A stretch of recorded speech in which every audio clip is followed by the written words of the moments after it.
Dictation 80 word पर minute. Ready start.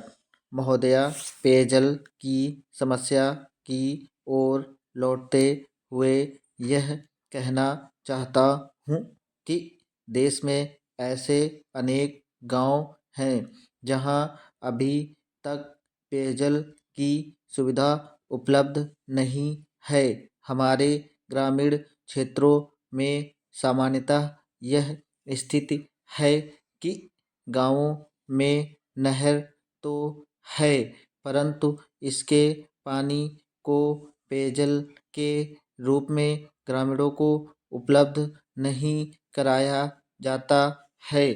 ग्रामीण अब भी कुआं और तालाब पर निर्भर करते हैं।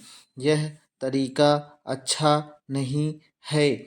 यह जल स्वास्थ्यकर नहीं होता है। यद्यपि हमारे पास कई विशेषज्ञ हैं, परंतु ग्रामीणों को सुरक्षित जल उपलब्ध कराने के लिए कोई भी योजना या कार्यक्रम तैयार नहीं हो पाया है।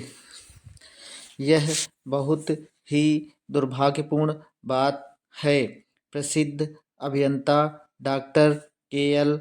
राव ने गंगा को कावेरी से जोड़ने की योजना तैयार की थी, परंतु अभी तक इस योजना को मूर्त रूप नहीं दिया जा सका।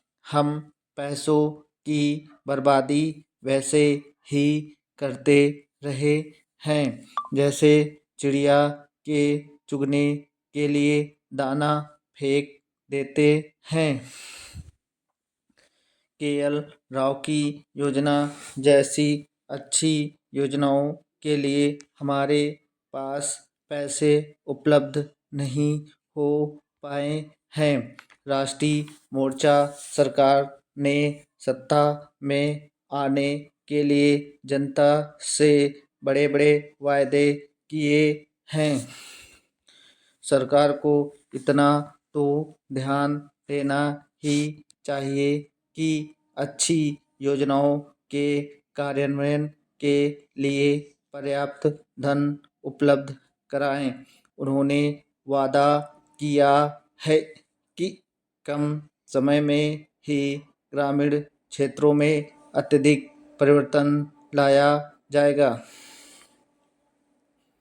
लेकिन विडंबना तो यह है कि ग्रामीण विकास के लिए कोई मंत्री भी नहीं है, जबकि वे एक ग्रामीण विकास मंत्री की नियुक्ति नहीं कर सकते हैं। तो मेरी समझ में यह नहीं आता कि वे किस तरह गांवों और ग्रामीणों के विकास की बात सोचते हैं।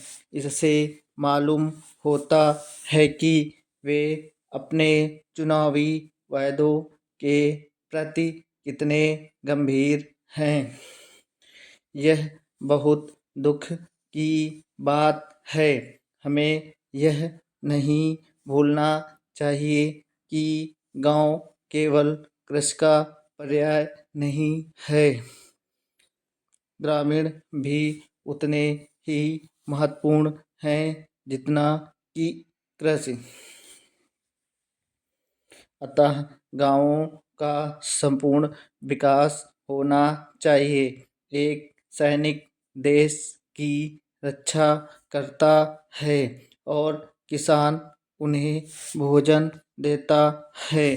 सैनिकों के बच्चों को सरकार हर सुविधा उपलब्ध कराती है, लेकिन सरकार द्वारा किसानों के बच्चों की पूरी तरह अनदेखी की गई है। एक सैनिक का पुत्र अच्छी नौकरी की आशा करता है, जबकि किसान के पुत्र